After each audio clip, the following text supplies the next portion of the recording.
Tristan, who is on the line. Tristan, good morning.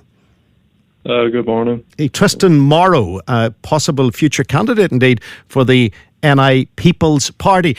I just started the conversation with Noel, Tristan, and the question I'd asked was, are you nationalist or unionist? He had answered neither, and I had then asked him, are you similar to the Alliance Party? And he said, no, we're different from the Alliance Party. And at that point, his line went down. So maybe you could describe where the NI People's Party stands on the great platform of politics here. Yeah, so the NI People's Party is a coalition of independents from across the Northern Ireland. And every candidate has 6 core principles which we stand by, which are mainly libertarian ones: freedom of speech, low taxation, minimal government, or more localised government to local councils. But every candidate will have laid out on the website independent personal policies that they want to push in their area. And am I right in believing there is there is a number of members, about a dozen? There's about a dozen of you. Would that be right? Yeah, just quite a good amount. Yeah. So would it be fair to say then that your independence, because I know Tony Mallon is involved in it, and Tony, I mentioned, had contested a couple of elections as an independent, but he got very few votes. The maximum he got was about 160 votes. So are you all independents who feel that you haven't been recognised? Just to put it bluntly, you've been unsuccessful independents in the past, or you're just independent and you want to be in politics? I guess some of us have not been so successful in the past, but yeah, I guess we are a coalition of independents who all kind of had these rough libertarian ideas that we all agree on. But obviously we all have our own principles that we'll be all able to be allowed to voice on the website. So you're not going to pull against each other when it comes to something critical, are you? No, I don't believe so. I think we'd do a vote democratically and decide if it is like a critical national thing. So the Northern Ireland People's Party, I'm just trying to get an understanding of where you would stand on the important issues. Obviously, you're neither nationalist or unionist, so you don't have an opinion really on the Constitution. Am I right on that? Not quite at the moment. I don't believe so on the Constitution. So the constitutional question, which for many is the massive question in Northern Ireland, you don't have a policy on it, or you simply don't mind which way people swing? Well, obviously it's up to the people. Shouldn't be really, it shouldn't be the most important thing.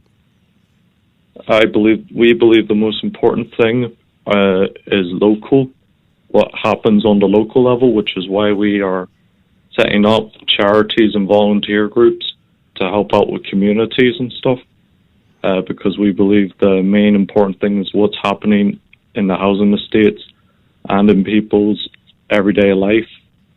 So are you primarily going to stand for election at council level, or are you aiming any higher than that? Personally, I would support mostly on the council level, but others have supported going on the national level just to get our voices heard there as well, because obviously on the national level you have a lot more of a voice there, which obviously there'd be some issues that if we could speak out in the chambers about, we could get more action taken about. So might you stand in the general election? Oh yes, we will have like a few candidates in the general election. And that could be relatively soon. There will be people thinking the last thing Northern Ireland needs is another political party. But you obviously see a void. You see somewhere where politicians, the modern day politicians that we have, and we have quite a choice, that they're failing us. Yeah, I believe that they are failing a lot of people don't believe that they have much of a connection with most communities. Most people just see them as rich bureaucrats, or at least that's how I see them. I don't see them at all as community leaders. Yeah, but in fairness, let me just jump to one example that springs to mind when you say rich bureaucrats. Like, I'm just going to use the example of people before profit. They're certainly not rich bureaucrats. They argue clearly to be men and women of the people. So you with that attitude, you're not going to eat into their vote, are you? No. Well, it's more of the main big parties, which it's seemingly they take up a majority of the vote, even though, in my own personal opinion, I don't think it's that they deserve it, because they don't really do much for our communities. In reference to Sinn Féin, the DUP, which are purely still green and orange parties. That's how and they'll pretend like they don't see it that way, but they still do. Yeah, the constitutional question is massive to both of them. It's their central focus. But surely they'll also argue that they're on the ground.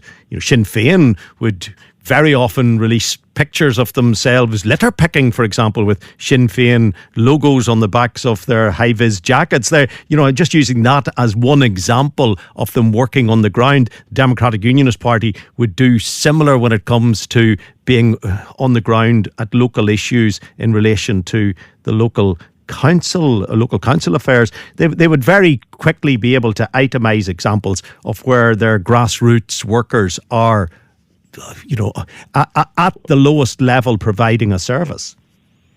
Well, I mean, I've for the past 3 years have been sending in letters to the local council, which is a majority run by the DUP and Sinn Féin in the Ballymoney area.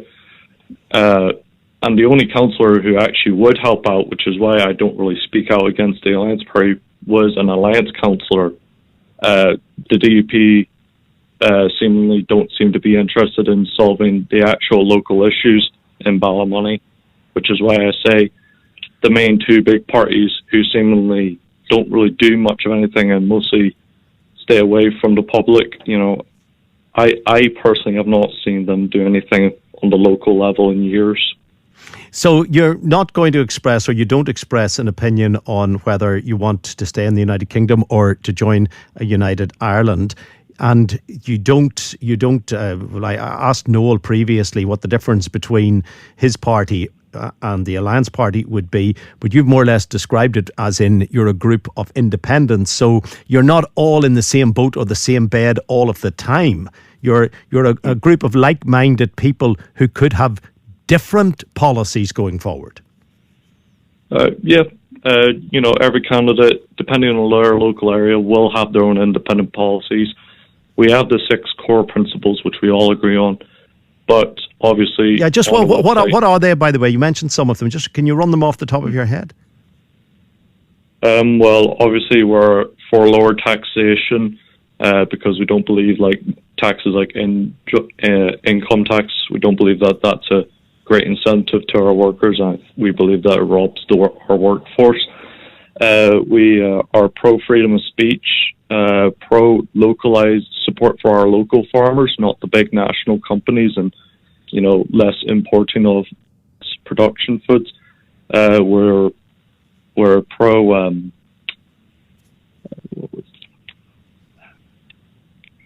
localizing powers to local councils such as schooling and healthcare, instead of the current centralization which is going on in the country, which has left our healthcare overbogged in certain sectors.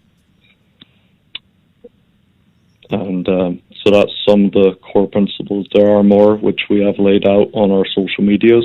Yeah, a lot of the parties, of course, that already exist would argue that they're doing similar things in different ways. Where are you on migration? We are pro it's a certain system. It's like a point-based system, which will hopefully guarantee that people who are coming over, like my mum did, with family and stuff, they can stay in the country legally and all. But hopefully we can stop any sort of illegal, which there is, with fake passports and stuff being produced by, people.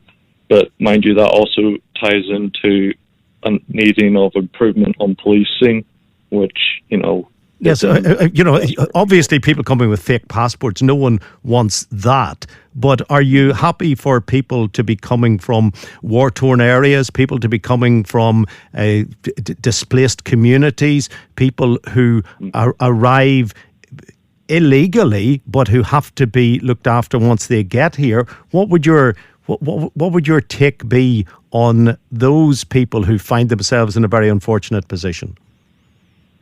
Personally, I don't think it's helpful to them or to the local community to be dragging them hundreds, sometimes thousands of miles away from where they originally came from and housing them in an area where there is no housing available because there is a housing crisis in Northern Ireland, and then them being stuck on the streets in possibly even a worse situation than they would be in a Red Cross area in their local country.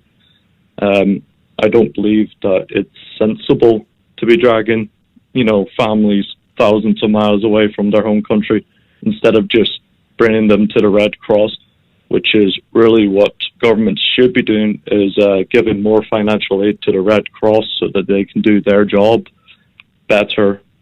But once they're here, would you be in favour, for example, of the Rwanda policy? No, not the Rwanda policy. That was madness.